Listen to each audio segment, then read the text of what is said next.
My cat Freddie loves to be brushed and cuddled. But stirring up his cat allergens meant sneezing and itchy eyes. Then I found Purina One Live Clear. It's cat food that reduced the major allergen and my suffering in as little as 21 days. Now, we feel closer than ever. If you have issues with cat allergens, you really need to try Purina One Live Clear. Try new Purina One Live Clear today. Purina One, a difference from day one. How does PwC take your company to the leading edge? They bring the sharpest minds in tech to your team, so you can bring the ideas that will transform your business.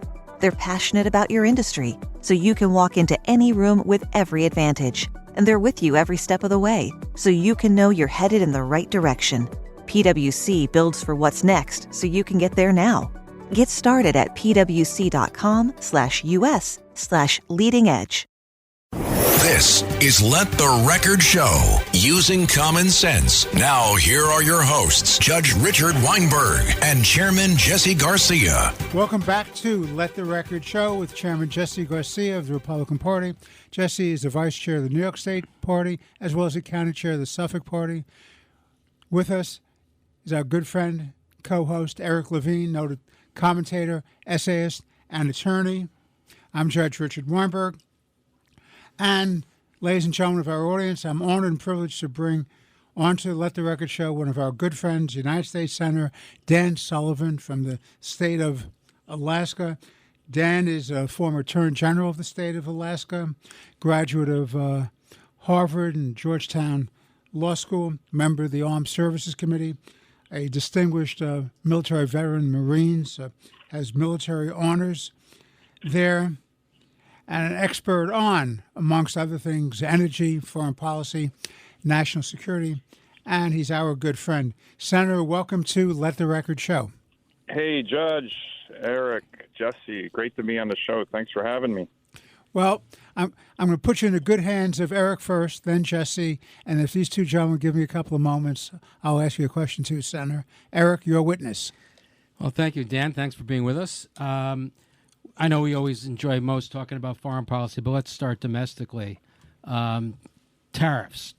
I'm curious as to how they're impacting Alaska and this, whether or not these are just as a general matter, and whether or not they're reaping a benefit, they're causing havoc. There's what's your reaction to them?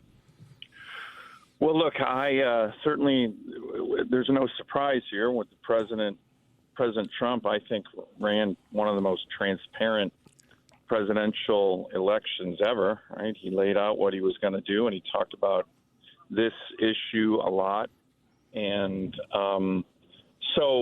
but I've been listening a lot to Secretary Bessent and Howard Lutnick, and I think the overall goal has always been to actually end up lowering the tariffs, right? And that means they've laid out the issue of reciprocity, which I strongly, strongly believe in. Matter of fact, I've had a bill every year in the Senate that's about the U.S.-China. It's the Reciprocal Trade Act. And, we don't have reciprocity with China. We don't have reciprocity in terms of trade and investment with almost any country. So the principle of reciprocity, I think most Americans understand.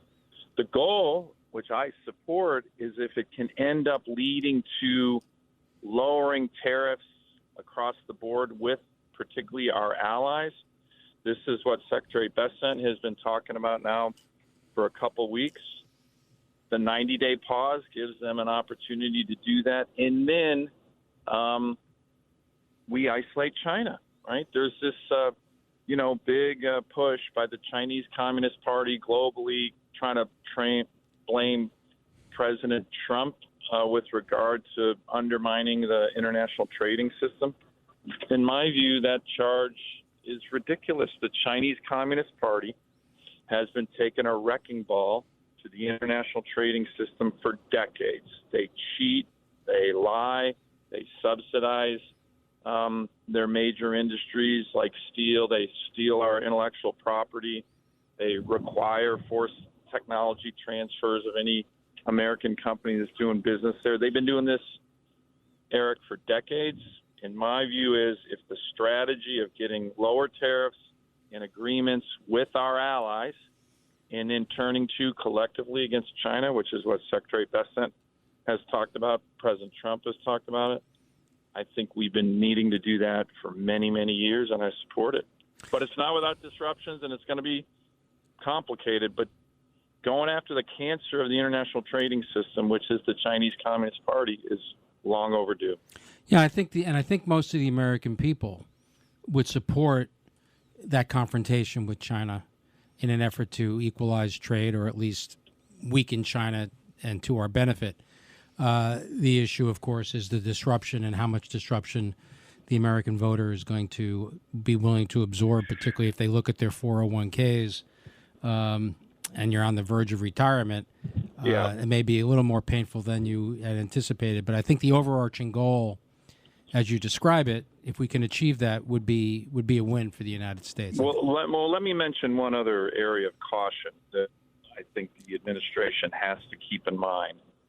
You know, the president, as I mentioned, he ran on, he talked about tariffs a lot. But I would say the two biggest things the president ran on, and Republicans in the Senate who won their seats and beat incumbent Democrats, is number one, securing the border. And they have done a great job on that. As a matter of fact, I think they need to do more outreach to the media and the American people just on what an amazing job they've already done in such a short period of time. You know, the crossings are down, illegal crossings. Last estimate I saw was about 93%. It's just unbelievable, right? Biden had an open border. 10 million illegals came in, a lot of them criminals. President Trump has come in and within less than 100 days has essentially sealed the border. That he ran on. The American people overwhelmingly supported that, and he's doing it. And I think, I think they can highlight that a lot more. That was one of the biggest things. The other thing he ran on was inflation and bringing down the costs of, the cost of living in terms of the inflation. That it's clear that Biden 100% and the Democrats dramatically juiced inflation with their reckless spending policies. The caution on the tariffs is, if that leads to inflationary pressures, that's something they're going to have to consider very significantly, because that was one of the biggest things the president ran on, which was to bring down inflation. And if the tariffs are inflationary, I think that's going to, be paused with regard to their strategy. That's still, when you look at polling, it's still the number one issue. The American people are looking at the high cost of living, inflation. Now, first term, President Trump did a lot of tariffs on China. It did not have an inflationary impact, if you remember. But this could be different, and they got to keep an eye on that. Yeah, I think that speaks to your earlier point that we really need to thrash out trade agreements with our allies so that we can just focus on China.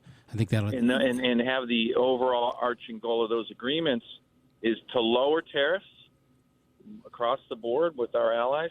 By the way, the other thing the president and Secretary Bessent have said just last week, and I had discussions with both of them on this topic, which I really appreciate, not only lower tariffs, but our allies in Japan, Korea, Taiwan, they need to commit to long-term agreements purchasing Alaska LNG. We have a large-scale LNG project that the president has done an amazing job of promoting.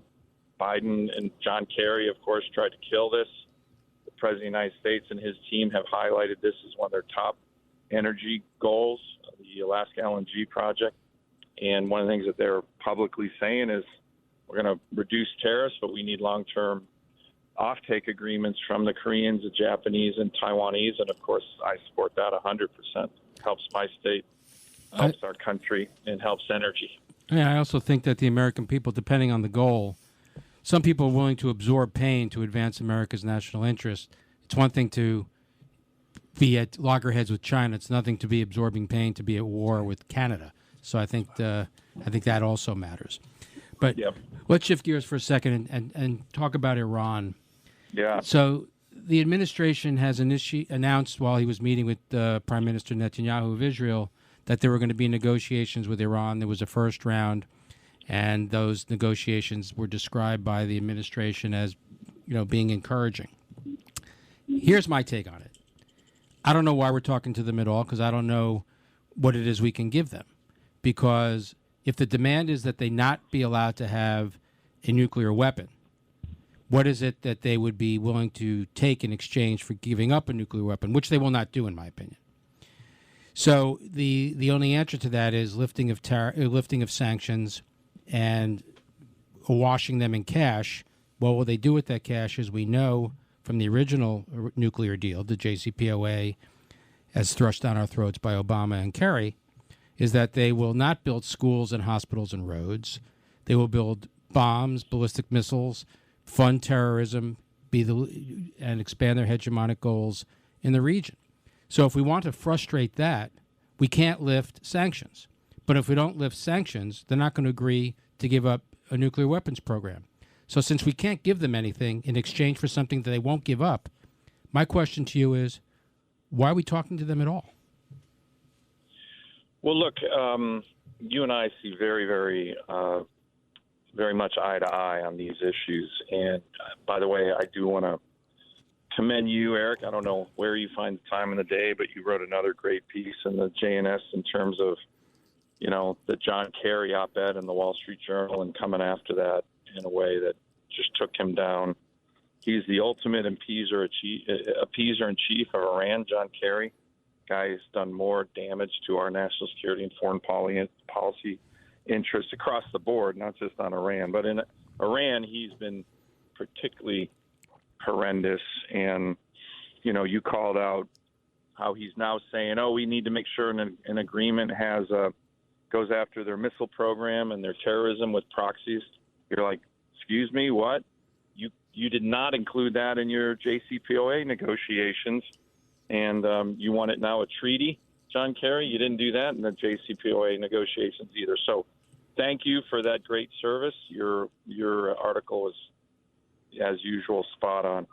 Look, I think the Trump administration needs to start, and they already are, right where they left off at the end of their first administration. I think they had one of the most comprehensive and successful policies as it dealt with Iran. What was that? It was maximum pressure with regard to oil and gas that crushed the Iranian economy.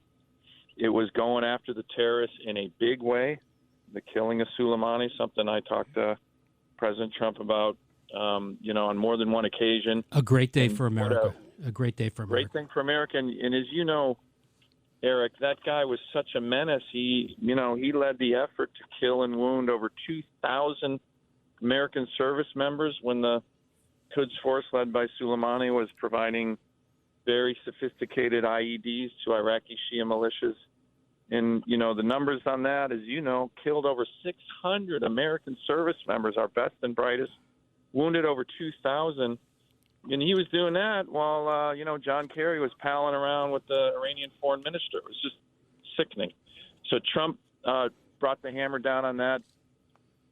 Probably the biggest terrorist in the world killed him, which was very important. And by the way, the people said that, there was no deterrence after that, completely have it wrong. Talk to the Israeli intel services and see the impact that what killing Soleimani did to the Iranians. They were scared to death. But the third thing President Trump did was he went on offense in terms of peace and Israeli normalization the Abraham through Accords. the Abraham Accords. So that was a very well thought out, three-pronged strategy, maximum pressure to crush their economy, going after kinetically to kill their terrorists, and then launching a peace initiative as well. I think the president and his team need to start where they left off in the negotiations, with the Iranians. They just need to be very careful because, number one, and you know this, Eric, better than anybody, you can't trust them. The Iranians, they're like the Chinese. They lie on every single agreement they've ever had. They cheat. a lie. And so we have to be very, very, very careful in terms of any kind of negotiations. And the negotiations have to have a very clear mandate, and it's the clear dismantlement of any elements of a nuclear program, 100%. The president has been clear. Iran can never, ever get the bomb. And I think if you start with that, you know, and the Iranians say to us, sorry, we're not going to agree to any of that, well, then the next options on the table might have to be kinetic with the Israelis. Senator, I have to turn you over to Jesse Garcia now.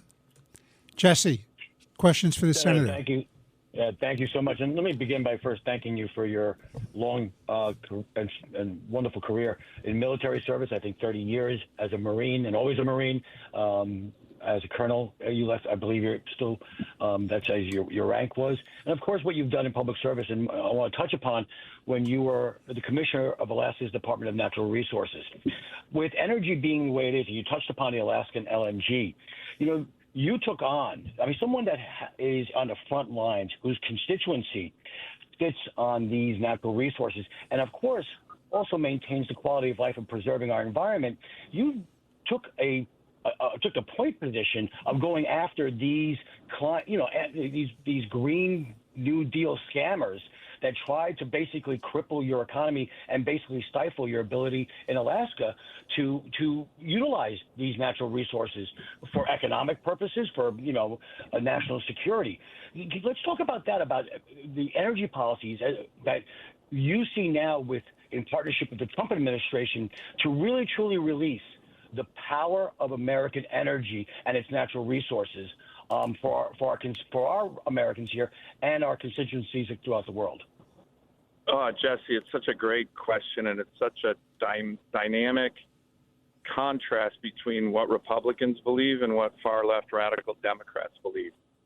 Look, in my state in particular, the Democrats, the far-left Democrats, heck, all the Democrats, the National Democrats, their number one goal when they get into power is to shut down Alaska, shut us down. That's what Jimmy Carter did to us. That's what Obama did to us. And, I mean, no one did it like Joe Biden. The Biden administration, get this, issued 70 executive orders and executive actions exclusively and singularly focused on Alaska to shut us down.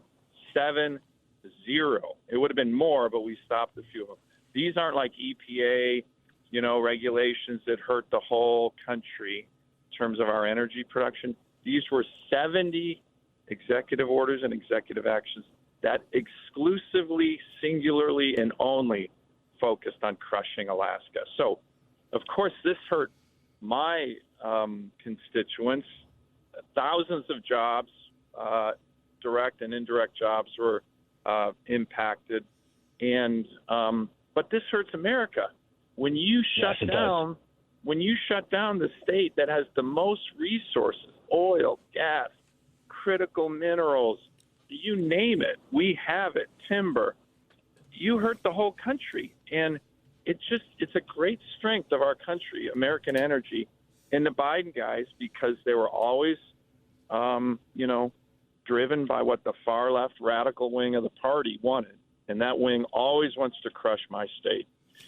Biden sanctioned Alaska more than he sanctioned Iran in Venezuela. Like, that's not a joke. That's not a unbelievable punchline. That is a true statement.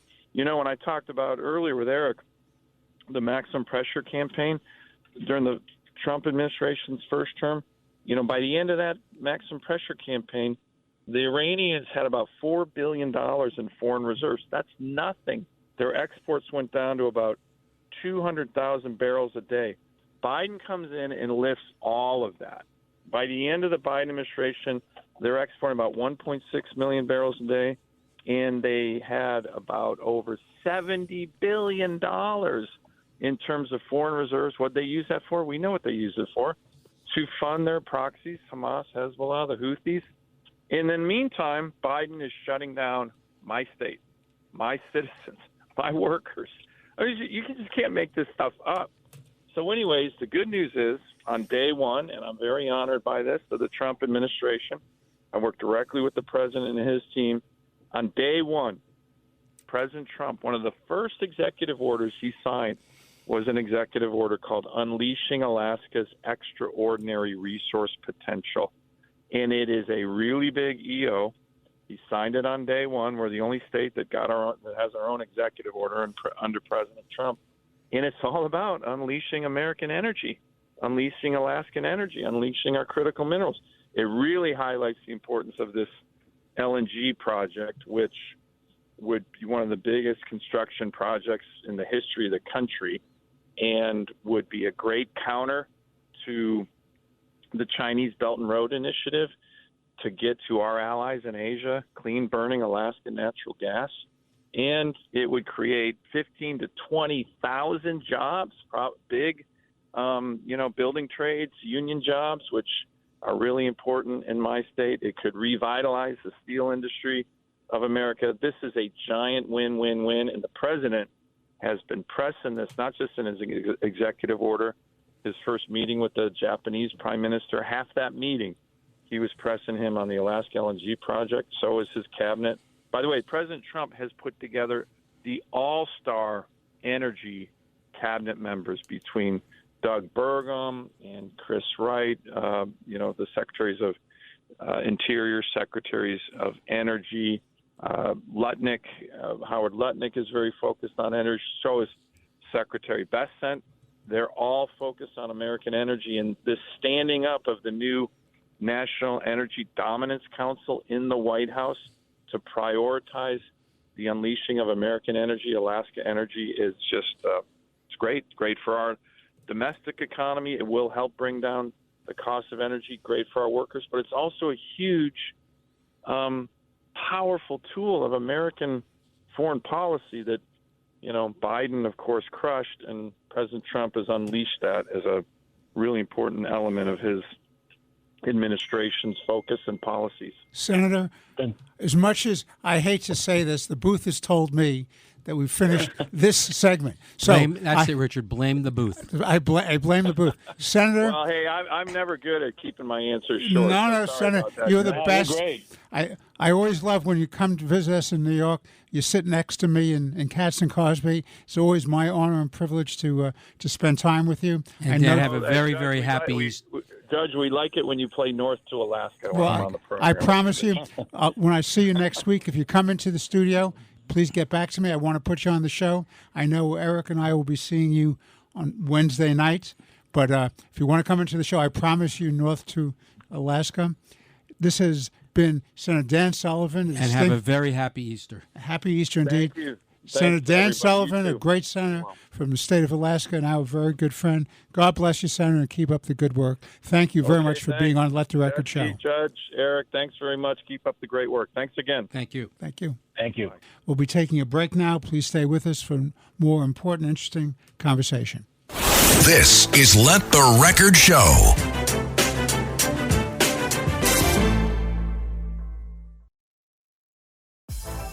This episode is brought to you by Cadillac. When you have 4 new tires, every drive feels fresh. Right now, buy 3 select tires and get 1 for just $1 during the Cadillac Certified Service Fresh Start Tire event. Visit Cadillac.com/service offers or see dealer for full details. At participating U.S. GM dealers only. Highest or equal value tire will be $1. Offer ends 5/31/2025. Not available with other offers. This episode is brought to you by Loom by Atlassian. Are you feeling stuck at work? Get your team unstuck with Loom video messaging and move work forward. Use Loom to simultaneously record both your screen and yourself to share a quick update, provide feedback, train a colleague, and everything in between. Plus, add Loom AI to your meetings for instant written notes and recordings. Try Loom today at Loom.com. That's LOOM.com. Anyone can follow. It takes something special to be an original, which is why the 2025 Lincoln Navigator SUV arrives with new ways of surrounding you in luxury, including the ultra-wide 48-inch panoramic display and the multi-sensory Lincoln Rejuvenate experience. A true original never stops evolving. So meet the 2025 Navigator, the original that's all new and better than ever. Learn more at Lincoln.com. Lincoln and Navigator are trademarks of Ford or its affiliates.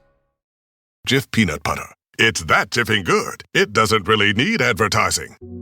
So instead, enjoy the calming sounds of the ocean. Jiff. Ooh, it's that jiffing good. Get your Jiff at jiff.com. This is Let the Record Show, using common sense. Now, here are your hosts, Judge Richard Weinberg and Chairman Jesse Garcia. Welcome back to Let the Record Show with Chairman Jesse Garcia of the Republican Party. Jesse is the Vice Chair of the New York State Republican Party, the County Chair of the Suffolk County Party. With us is our good friend, noted commentator, essayist, and attorney, Eric Levine. I'm Judge Richard Weinberg. We were honored and privileged to have Senator Dan Sullivan of the great state of Alaska, a decorated war veteran, a Marine, former Attorney General of the state of Alaska, an Assistant Secretary of State. Wonderful guy, and he was with us on the first segment. And now the three of us are on our own. So I want to ask you, if you gentlemen remember, a case that was brought, a civil case that was brought against then former President Donald Trump, in which they used a consumer protection law to go after Trump, allegations that there was a fraud. In that case, there was no fraud because there was full disclosure. The banks did all the due diligence. They got all their money back. They indicated they continued to do business with him. And it was a statute that had never been used in this context. It had to do with the filing of bank papers. And Tish James, Attorney General, a financial disclosure statement that specifically said, "Do not rely on this." Right, and they didn't, and they did their own due diligence. And a funny thing happened: Tish James yanked this statute, never been used ever, did a civil prosecution against Trump, brought it before one of my former colleagues, Arthur Engoron, State Supreme Court. Now, if I had been sitting in State Supreme Court, I can honestly tell you, Jesse and Eric, I would have thrown the case out right away. It was defective on its face. No damages, no injury, no liability, no problem. What was the big deal? No victim. No victim at all. The big deal was that Tish James, running for Attorney General, made it a campaign issue that she was going to find something and go after Donald Trump. So it was the most Stalinist view of the justice system, which is show me the man, I'll show you the crime. And lo and behold, Engoron, making all the wrong decisions, a matter of fact and law, didn't understand the value of properties being assessed, didn't understand the legal implications where there was no injury, no damages, had to go forward, assessed in excess of $400 billion. They wanted, Tish James' office wanted him to liquidate properties, enormous damages to Trump. The appellate division, in their wisdom, cut the number down a little bit, but not by much. 10 months later, this case is still on appeal. I always consider that one of the two outrageous cases. He had to post a bond. Oh, of course. That costs money, by the way, posting a bond. Yeah, and a lot. A lot of money. And I have to tell you something, and legal fees, and diverting him from campaigning in the middle of an election. And that, combined with the phony, fraudulent criminal prosecution by Bragg, using the DA's office, aided and abetted by the Biden Justice Department to go after him criminally on a phony case, on a non-disclosure agreement. The two of those cases brought by leaders of the so-called justice system, the law enforcement system of the state of New York, the DA in Manhattan and the Attorney General in the state of New York, they jammed up Trump considerably during the campaign. Trump won anyway. Now, why do I raise that issue? Why do you raise that issue, Richard? First of all, they're both on appeal. So that's one. But irony of ironies, a funny thing just happened. There was referral by one of the federal agencies, one of the federal housing agencies, about an individual named Tish James. And the allegation, and I have no idea the truth or falsity of the facts, is that she engaged in fraud in filling out bank loan papers, and she misrepresented ownership, and she misrepresented value. She misrepresented where she lived. This is very serious stuff. And what happens? She's now under the microscope of the law enforcement system. A referral for criminal prosecution has been made to the Justice Department, and we'll see what happens. Eric, what are your thoughts about this?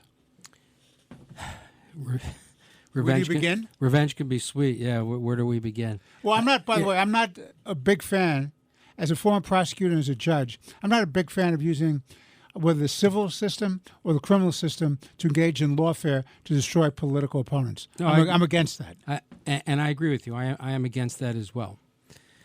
But the irony here is just so rich. So what is she accused of?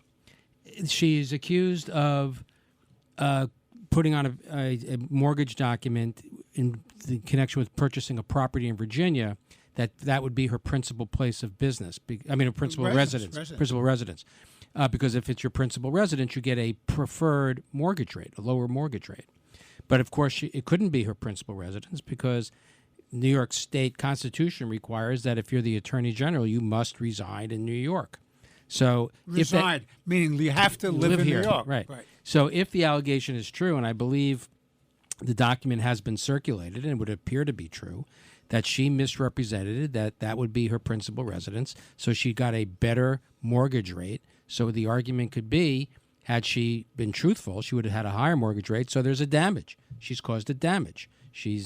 Or at least she has benefited irresponsibly in connection with a misstatement.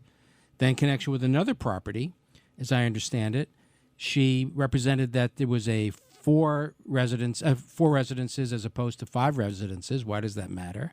Because in New York, if it's 4 residences, it can be a residence and you can get a preferred mortgage rate. But if it's 5, then it's considered a commercial property and you have to pay a higher mortgage. So it would appear that she misrepresented that as well.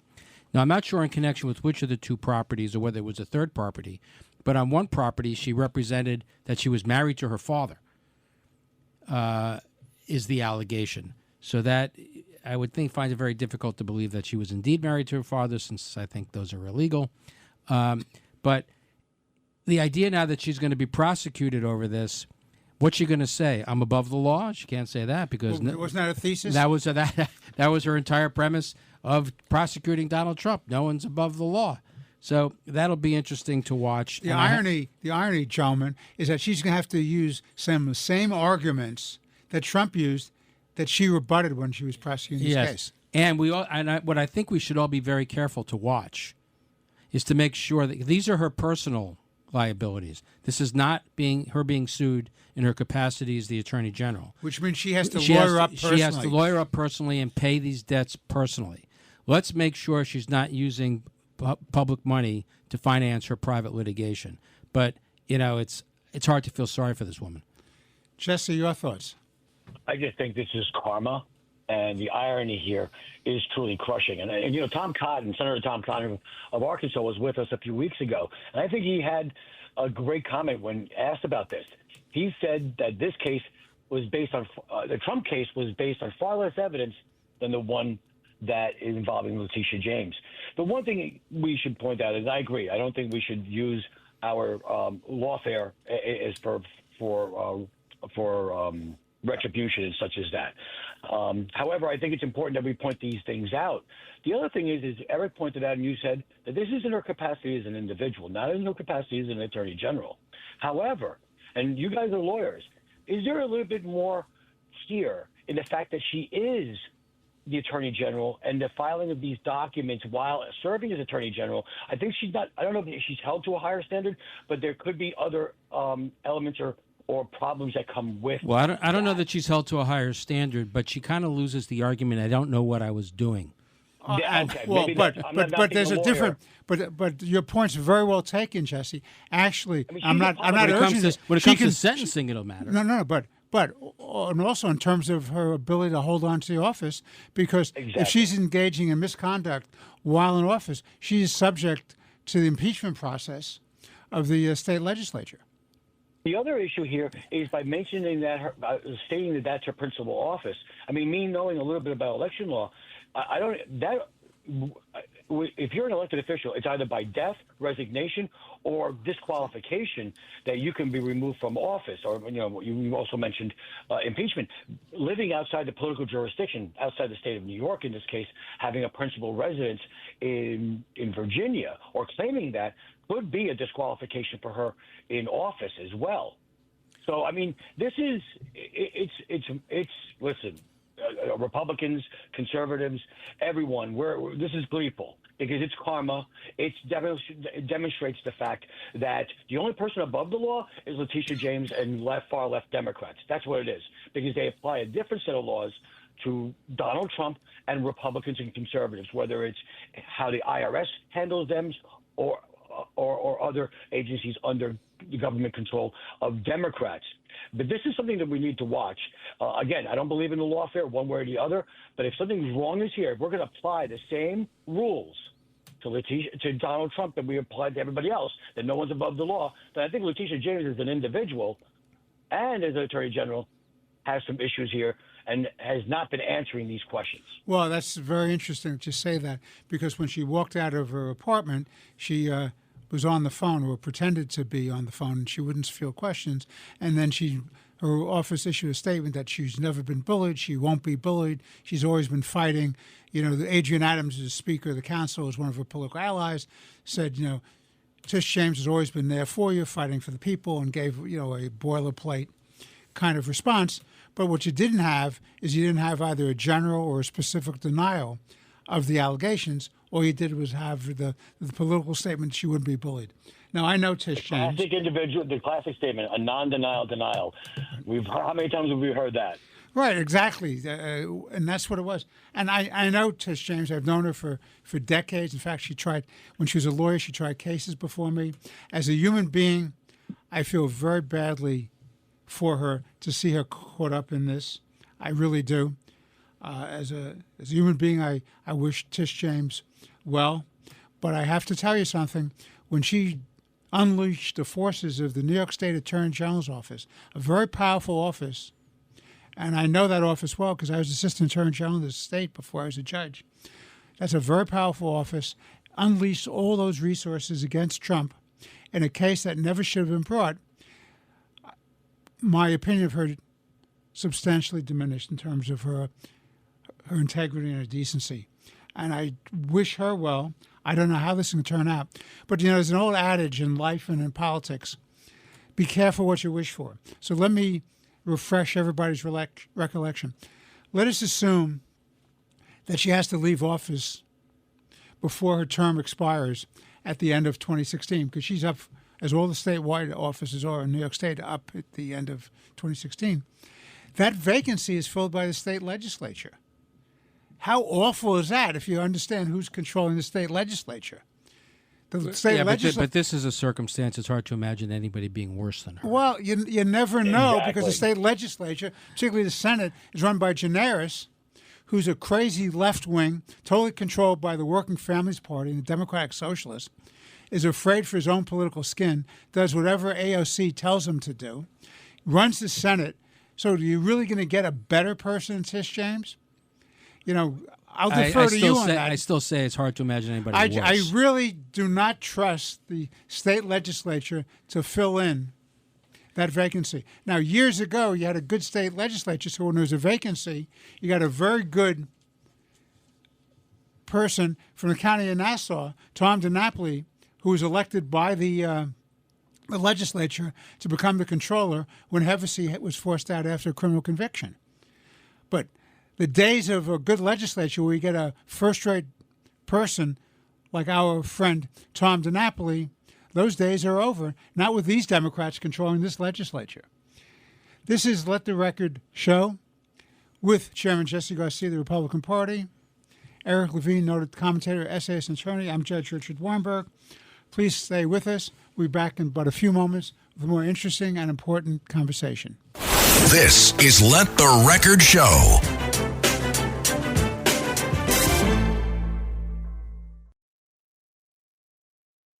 We off? 30 seconds of carefree bliss. Oof, like wind in your hair carefree. Oh, like using Clorox Disinfecting All-Purpose Cleaner in the home carefree. Yes! Like dog slobbing on the coffee table and cleaning it with Clorox Carefree? He's on a roll now. Spit toothpaste on the faucet? You got it. You got it. Peanut butter on the light switch. Oh, spritz. Spritz. Clorox, man. Clean feels good. Okay, we're back. Use as directed. The number one selling product of its kind with over 20 years of research and innovation. Botox Cosmetic, out of botulinum toxin A, is a prescription medicine used to temporarily make moderate to severe frown lines, crow's feet, and forehead lines look better in adults. Effects of Botox Cosmetic may spread hours to weeks after injection, causing serious symptoms. Alert your doctor right away as difficulty swallowing, speaking, breathing, eye problems, or muscle weakness may be a sign of a life-threatening condition. Patients with these conditions before injection are at highest risk. Don't receive Botox Cosmetic if you have a skin infection. Side effects may include allergic reactions, injection site pain, headache, eyebrow and eyelid drooping, and eyelid swelling. Allergic reactions can include rash, welts, asthma symptoms, and dizziness. Tell your doctor about medical history, muscle or nerve conditions including ALS or Lou Gehrig's disease, myasthenia gravis, or Lambert-Eaton syndrome and medications, including botulinum toxins, as these may increase the risk of serious side effects. For full safety information, visit BotoxCosmetic.com or call 877-351-0300. See for yourself at BotoxCosmetic.com. Shopping is hard. I can never find anything in my size. I don't even know my size. I buy my clothes the same place I buy my groceries. There's a better way. Make it easy with Stitch Fix. Just share your size, style, budget, and done. Your personal stylist sends pieces picked just for you. That was easy. Stitch Fix. Online personal styling for everyone. Free shipping and returns. No subscription required. Get started today at StitchFix.com. Halliday presents, in the red corner, the undisputed, undefeated Weed Whacker Guy. Champion of hurling grass and pollen everywhere. And in the blue corner, the challenger, extra strength Halliday. Eye drops that work all day to prevent the release of histamines that cause itchy allergy eyes. And the winner by knockout is Halliday. Halliday, bring it on. This is Let the Record Show, using common sense. Now, here are your hosts, Judge Richard Weinberg and Chairman Jesse Garcia. We're back on Let the Record Show with Chairman Jesse Garcia of the Republican Party, noted attorney, commentator, and essayist Eric Levine. I'm Judge Richard Weinberg. So, gentlemen, there's a school in Cambridge, Massachusetts. It's called Harvard. And a funny thing happened with Harvard. They lost a president who didn't have the brains or the courage to fight discrimination on the campus, allowed harassment, intimidation, violence against Jewish students at Harvard, pro-Hamas demonstrations. The crazy left ran wild. A lot of these demonstrations, I submit to you, were funded by radical left-wing organizations, both domestic and external, and there may be even monies coming from our enemies, such as Iran or China. So this is a very serious business. It's a matter of real concern. Now, some of the universities are going along with working settlements out with the Trump administration because, after all, this is a violation of civil rights law. You cannot allow these publicly funded institutions or those institutions that take federal money to engage in this kind of discriminatory, harassing, intimidating conduct. It's not allowable. And Trump, to his credit, and his Attorney General Pam Bondi, to her credit, are going after these people. Now, some are making better efforts than others. For example, Columbia, at least on the surface, is trying to make better efforts. We'll see how that plays out. But Harvard declared war against Trump and filed a lawsuit against him. Get that. So what are they defending? They're defending the right to be anti-Semitic, anti-Israel, to support terrorist groups like Hamas, the killing of innocent people savagely, the torture of these people, the rape of these people, putting babies in ovens, setting people afire while they're alive. Is that what they're defending? That's the so-called free speech right that Harvard is fighting Trump about? So Trump, to his credit, is going after them. He's taking back federal money, and now he's most recently raised the issue of their tax exemption. And so the IRS is going to be looking at whether they can take the tax exemption away. You know, tax exemption is not a right. It's a privilege. So you can take grant money away, and that hurts them. But when you take away the tax exemption, what happens? It means I, as a giver to a university, I don't get the benefit of a tax exemption when I make the gift, and the money that's given to the university to the endowment are now taxable if the tax status is taken away. Eric, your thoughts? Well, I used to, when I was growing up, I used to love this commercial that there's always room for Jell-O, Jello, Jell-O. There's always room for Jell-O. It appears, on these Ivy League campuses, Harvard and Columbia in particular, there's always room for anti-Semitism. It's a little longer to spell, but it's there's always room for anti-Semitism. I missed the ad. I don't know if Jesse and I knew that ad, but I understand what it is to be gutless and to have no moral compass. I understand that. Yeah, these are gelatinous people. I mean, they're certainly self-righteous, sanctimonious gas bags, but they don't ever answer the question about why they're not violating Title VI when they discriminate against Jews. Well, because social justice, DEI, baby, that's somehow that seems to skirt in their minds. Title VI and the Constitution doesn't apply to discriminating against Jews. I don't know why, but that seems to be their position. They talk about all this money. We're entitled to all this money, and they will not be told how to spend their money, what to research, what to say, what students to accept. And I agree, it's a private institution, and I agree with the president of Harvard when he says all that 100%. And therefore, they should give up all federal funding, because as soon as you start accepting not with my tax dollar can you go out and attack Jews.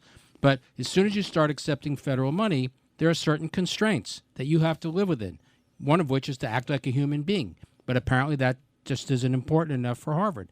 They say, you're attacking all this research that has nothing to do with anti-Semitism. Well, what is it that you think that only Harvard can do that they can't do in Oklahoma? There are really smart people in Oklahoma. You could do research there, too. You could do research in Texas. You can do research in Delaware. You could do research in Alaska. This idea that it can only be done in Cambridge is nonsense. And why is it that Harvard needs billions of dollars from the federal government? They have a $55 billion endowment. Let me say that again. Say that again. That's what's $55 billion endowment. Pretty soon you talk about real money. Why are they entitled? Why are they getting any money at all? Why are they charging tuition at all? And then, of course, these are the same people that kick out economic professors who say all the rich people have to pay their fair share. But apparently, they want complete tax exemptions from having to pay any tax. So the whole thing stinks. So I agree with Harvard. They should accept whomever they want. They should teach whomever they want. They should say whatever they want. They want to discriminate against Jews. God bless you. Be my guest. But you can't have federal tax dollars to do it. It is a privilege. It is not a right. You have no entitlement. And the fact that you think you do just really demonstrates William Buckley Jr.'s point is, I would rather have 6 random people out of the Boston phone book running the country than any graduate of Harvard. Jesse, since neither you or I graduated of Harvard, nor was I. What do you have to say? Although I will say this, I have to say this. I went to Union College. Union College is garnet because they beat Harvard in a boat race. Harvard is crimson because they lost to Union College. So Harvard's a bunch of losers. Jesse, your turn. I completely agree. Let's just talk about this. We're talking about, and Eric touched upon it before, $55 billion in a private endowment that they have. This is what Harvard has. And it's all tax-exempt donations and investments from individuals. The rich people that they want to pay more, but of course not the people at Harvard. But the fact, I believe that the Trump administration is doing what's right and just here.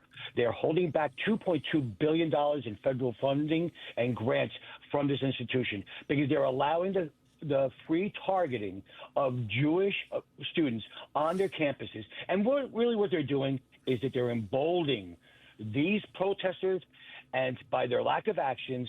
And these protesters, again, let's point out, Judge Weinberg, as you said, these are paid protesters. They're paid agitators that are on these campuses to roll this up. Why are $2.2 billion of our tax dollars going to Harvard when they have $55 billion in a private endowment. And you know what? That $2.2 billion is actually tens of billions more because of the tax exemption they have on their donations. We should pull them back. I agree with Eric. You know what? They want to accept anybody they want. They want to treat their students any way they want. Don't take one of our tax dollars. We're going to tax your taxes, your donations, and you better start paying your property taxes to your local municipality because they're going to need to protect you. The one thing that's not funny about this is that this is the Jewish community. These are Jewish students. Who's next? Who is next when the far left decide they have to cancel, they have to protest, they have to harass? Who's next in our community where they're going to go after? It's got to stop now. It's got to stop first and foremost in our colleges and in the way we approach this as a government. Well, I want to ask this question, and I want to ask this question: what would the reaction be if the protesters on these campuses were talking about lynching black people? Do they think it would be okay then to withhold federal funds? I bet they would, and we'd all applaud that. And if you didn't, then obviously you were racist. Yeah.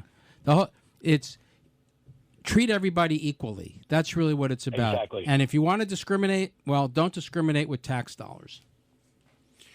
Well, I have to say there's another issue that's very troubling to me, and that's the runaway federal judges. We've talked about this again, but now it's getting perilously close to at least two United States District Court judges, one in the District of Columbia and one in the District of Massachusetts, who, because they don't like the way the Trump administration is doing its national security and its foreign policy, are now threatening to hold officials in contempt. In the one case in the District of Columbia, it has to do with a judge ordering a plane back. You imagine that, the audacity of a judge? And remember, a U.S. District Court judge is analogous to the position I held as state Supreme Court justice. You imagine me issuing an order from the bench, telling somebody, turn the train around, turn the plane around. This is how you have to conduct your foreign policy. The whole thing is absolutely ridiculous. And this is a man, Boasberg, this judge, who is determined by the Supreme Court of the United States not to have jurisdiction in the first place over this case. It's a case that never should have been brought before Judge Boasberg, should have been brought elsewhere, should have been brought in Texas. Now, if that's the case, I respectfully submit, and some learned scholars have agreed with me, including Alan Dershowitz, former professor at Harvard Law School, Alan and I both agree that if they didn't have jurisdiction in the first place in this court, they have no right to hold anybody in contempt. They're divested at that moment in time from powers over this case in any shape or form. Now, people can differ on whether that's a correct interpretation or not, but that's mine and that's Alan Dershowitz's interpretation. And you have the same thing going on now in the District of Massachusetts. Now, who are they trying to vindicate? They're trying to vindicate this guy who allegedly is an MS-13 gangster, who's allegedly a domestic abuser, who's allegedly a trafficker, a human trafficker, who is hanging around MS-13 people who had all the insignia, both tattoos, hats, and T-shirts of MS-13. Now they're making him out, in the words of Senator Van Hollins of Maryland, who went off to El Salvador to try to bring the guy back, saying, oh, he's just a Maryland father. This man is not a Maryland father. This is a man who's an illegal migrant who's subject to deportation orders. Two United States immigration judges ordered that he was a MS-13 members, ordered his deportation, and Joe Biden, like everything else he did, asleep on the switch, did not have him deported when that was a mere administrative action. So let's get this straight. So in an act of political theater, Van Hollen, who cared nothing at all about the people being killed in Maryland, and the mother was just there in the White House with President Trump, never said a word about that, about an illegal migrant raping and torturing and killing the daughter. That was something to be oblivious about. But this clown, this MS-13 individual, and his documented record to show he's an MS-13 individual, he's in El Salvador where he belongs because that's his country. America's not his country. So let's say they do bring him back and they have a hearing. And you know what that hearing is going to say? The hearing's going to say, asked and answered. This man has all the indicia. He's already been found to be an MS-13 member. He's subject to deportation, and they'll put him on the next plane back. So what is with these people and Van Hollen? Van Hollen has no moral compass. He should not be in the United States Senator. He should not be speaking on behalf of the American people in any capacity. Jesse, your thoughts? Well, first of Judge Boasberg, he is truly making a mockery of the judiciary. He is making a mockery of the judicial branch of our government, and he is truly placing a face and a name to activist judges everywhere, which we have all, American people have called for an end of this. We want three branches of government, the executive, the legislative, and the judiciary branch. We don't need two legislatures. We don't need a super legislature through the judiciary, and that's exactly what this individual is doing. And I feel I'm happy to see that the Trump administration, just this past Wednesday, is seeking relief of this lower court possible order of the threat of holding the Trump officials in contempt in the federal appeals court, because it's these activist judges that are getting out of control. Yet they get this wrong, and then when you have a situation, as you pointed out in Massachusetts, this judge is canonizing a sex trafficker, of domestic violence perpetrator, of just a pure damn bad guy, criminal. You know, He's the poster boy of the resistance. The poster boy of the resistance, and a member of the MS-13 gang. Have these judges lost their minds? Have they no understanding or commitment to the oath in which they took to interpret the law fairly and with integrity? I mean, they are the individuals that lead to the American people not trusting certain branches of government or even institutions of government. This type of activism, judges, judicial actions needs to stop. And I'm glad that in the proper manner is gaining steam in the House of Representatives. There's a look to stop these, national TROs, temporary restraining orders and whatnot, that have been clogging up the system and stopping the Trump administration from moving forward with its powers. Well, I mean, just to put a finer point on what direction Chris Van Hollen's moral compass points. Exactly, yes. This is a guy who votes to embargo weapons against Israel, and after the October 7th attacks, couldn't find it in himself to go visit and commiserate with our Israeli allies. So he represents the absolute worst of the worst in the Democratic Party. He is. And he's down in El Salvador right now. That's right. Championing for civil rights. I mean, the guy is an absolute clown, should not be in the Senate, and should be removed from office. This has been Let the Record Show with Chairman Jesse Garcia of the Republican Party, noted commentator, attorney, and essayist Eric Levine.